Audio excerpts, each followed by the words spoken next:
السلام علیکم viewers, welcome to Razia Sultana YouTube channel. آپ سن رہے ہیں رضیہ سلطانہ کی آواز میں سمیرہ حمید کا لکھا ہوا خوبصورت ناول یارم۔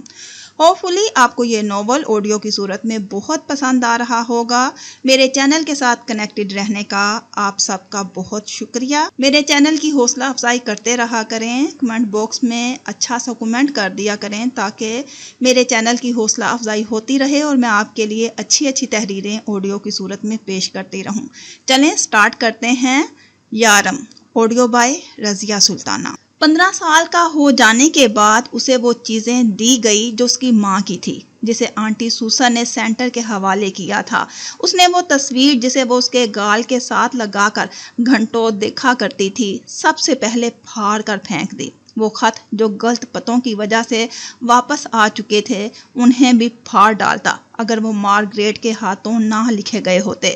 کچھ وہ خطوط بھی تھے جو مارگریٹ کی موت کے بعد واپس آئے تھے، یعنی اپنی موت سے پہلے بھی وہ اسے خط لکھتی رہی تھی۔ اس نے کبھی ان خطوط کو پڑھنے کی کوشش نہیں کی تھی، سوائے ایک بار کے۔ آج سے 4 سال پہلے جب تم اپنے گھر والوں سے ملنے کا کہہ کر مینچسٹر سے جا رہے تھے تو مجھے لگتا تھا میں تمہیں مینچسٹر میں آخری بار دیکھ رہی ہوں۔ یہ ایسا وہم ہے کہ کچن میں کام کرتے میں اپنا ہاتھ جلا بیٹھی۔ ڈاکٹر کے پاس میں تمہاری دی رنگ بھول بیٹھی۔ اس رنگ کو ڈاکٹر کے کوڑا دان میں بہت مشکل سے تلاش کر پائی۔ کوڑے دان میں اگلے دن اس رنگ کے ملنے نے مجھے پاگل سا کر دیا تھا۔ وہ فون کبھی نہ آیا، خط واپس آتے رہے۔ جس کی آنکھ کی کمان کے کنارے تل تھا، اسے ڈھونڈنے مارگریٹ گاہے بگاہے نکلتی رہی، یہاں تک کہ زندگی کی آخری سانس لینے لگی اور موت نے اسے اپنی سانسیں عطا کر دی۔ اپنے سارے وہموں کے ساتھ وہ پوشیدہ ہو گئی۔ وہ اس شخص کا جائز بیٹا تھا یا ناجائز، اسے اس سے کوئی سروکار نہیں تھا۔ اسکول میں اس کے نام کے آگے ولید البشر لگتا تھا، جو بڑا ہونے پر اس نے بدل لیا۔ وہ ولید البشر کو نہیں جانتا تھا۔ اگر دنیا میں کوئی ولید البشر تھا تو وہ اس کا باپ نہیں تھا، ایک بھیڑیا تھا جس نے اس کی ماں کو چیر پھاڑ ڈالا اور اسے لعنت قرار دیا۔ اس عورت کو اس نے لعنت قرار دیا جس نے اس کے بعد دوستی کے نام پر بھی کسی مرد سے بات نہ کی۔ اگر وہ ایک لعنت ہی ہوتی تو پھولدار کپڑے پہنے خود کو سجائے بنائے اب تک زندہ ہوتی۔ وہ ان تک بڑی شان سے زندہ ہوتی، اس کے خلاف اس کے منہ سے نکلنے والے خون کے چھینٹوں سے سرخ نہ ہوئے ہوتے، اس کی راتیں سسک کر نہ گزرتی، اسے زندگی گزارنے کے لیے اقوال یاد نہ کرنے پڑتے اور ہر روز اسے خود کو بہادر بنا کر زندگی کے سامنے نہ کھڑا کرنا پڑتا۔ وہ اسے لمبے لمبے خط نہ لکھتی، پاگل ہوئی اسے ڈھونڈتی نہ پھرتی۔ بے وفا اور لعنتی عورتیں اتنے وبال پالتی ہیں بھلا؟ اور کیا ایسی عورتیں اتنی جلدی مر جاتی ہیں؟ اور کیا اتنی آسانی سے وہ موت کو خوش آمدید کہتی ہیں؟ ولید البشر کا خیال آتے ہی وہ اپنے دل و دماغ کو خاموش کروا دیتا۔ شروع میں مشکل تھا، لیکن اس نے کر لیا۔ ماما مہر ٹھیک کہتی تھی، اسے وبال پالنے کی ضرورت نہیں تھی۔ اس کی زندگی میں مارگریٹ اور مہر موجود تھی اور اسے انہی کے سہارے زندگی مکمل کرنی تھی۔ وہ خاصا سرد وقت تھا۔ برفیلی ٹھنڈ میں مینچسٹر کی ایک بند گلی کے کنارے وہ خود کو دنیا سے چھپا کر کھڑا تھا۔ مارگریٹ اس کی ماں کا نام ہوگا تو باپ کا کیا ہوگا؟ معمولی وجہ نہیں ہے، یہ نہیں ہے معمولی۔ اس کے باپ کا خاندان کا کوئی اتا پتہ نہیں ہے۔ وہ کون ہے وہ خود بھی نہیں جانتا ہوگا۔ یورپ کے آزاد معاشرے کی دین، غیر مذہبی غیر اخلاقی اقدام کی پروان۔ میرے خاندان کے لیے تمانچے جیسے باتیں ہوگی یہ سب۔ آلیان نے جھرجھری لی۔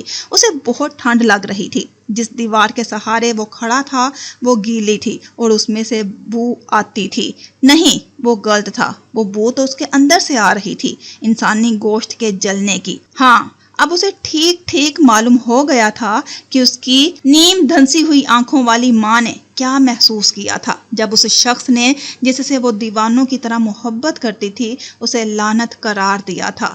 اچھا، تو کیا اس کا سانس بھی ایسے حلق میں اٹکا ہوگا کہ سینے پہ ہتھوڑے مارنے کو جی چاہتا ہوگا؟